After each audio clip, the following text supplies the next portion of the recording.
त्याच्या अनेक मंडळांमध्ये 65 मिलीमीटरपेक्षा जास्ती पाऊस झाला आणि मोठ्या प्रमाणात त्या ठिकाणी पिकांचं नुकसान झालेलं आहे।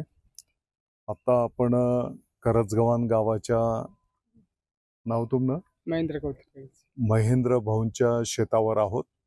आपण बघितलं असेल की सारख्या सततच्या पावसामुळे अगदी खाली शेवाळ पण आलेलं आहे आणि एक प्रकारचं वेगळं गवत सततच्या पावसामुळे तिकडे निर्माण झालं आणि मका पिकाचं मोठ्या प्रमाणात नुकसान या ठिकाणी झालेलं आहे।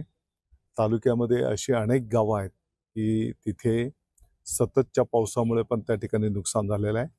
मला वाटतं की हा सर्व अहवाल आम्ही कॅबिनेटच्या माध्यमातून माननीय मुख्यमंत्री महोदय उपमुख्यमंत्री महोदयांच्या पर्यंत त्या ठिकाणी नेऊ आणि या नुकसानीच्या पोटी शासनाच्या वतीने मदत त्या ठिकाणी देण्याचं नियोजन करू।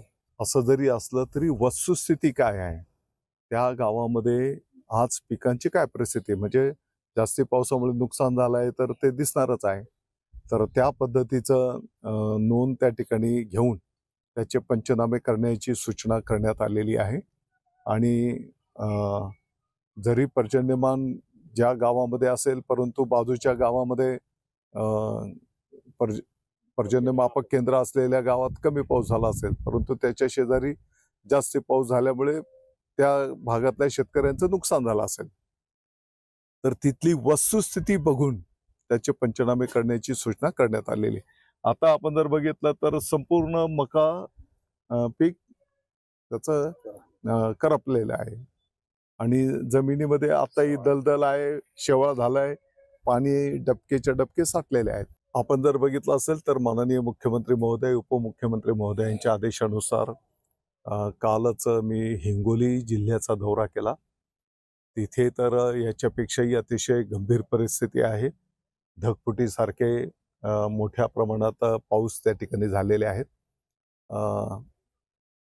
परंतु ही पण वस्तुस्थिती आहे की त्या जिल्ह्याची जे काही पंचनामे यापूर्वीच्या काळात झालेले होते त्याची संपूर्ण नोंद त्या ठिकाणी करण्यात येऊन प्रशासनाच्या वतीने शासनापर्यंत ते कळवण्यात आलेली आहे आणि माझ्या माहितीप्रमाणे तिथे त्या जिल्ह्याचा निधी पण प्राप्त झालेला आहे आणि 8 दिवसाच्या आत शेतकऱ्यांच्या खात्यावर वर्ग करण्याची सूचना आहे आणि म्हणून जिथे जिथे नुकसान झालेले आहे त्या त्या भागाचे तात्काळ पंचनामे करणं, त्याचा अहवाल शासनाच्या पर्यंत त्या ठिकाणी पोहोचवणं आणि शासनाच्या वतीने पण अगदी 2 दिवसाच्या आत जे पंचनामे शासन पातळीवर सादर होतात त्या पद्धतीने त्याचं नुकसान भरपाईचा निधी हा तात्काळ वर्ग केला जातोय।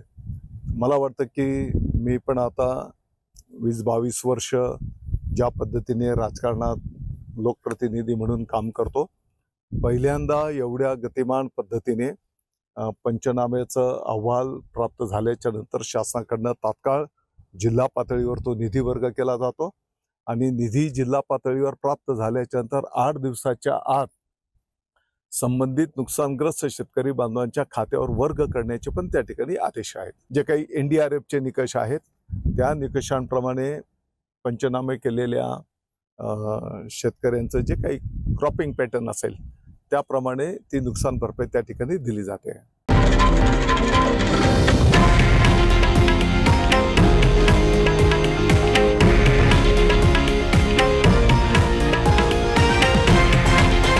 हे आहे देशातील नंबर 1 न्यूज नेटवर्क आणि आपण पाहत आहात TV9 मराठी, एकमेव।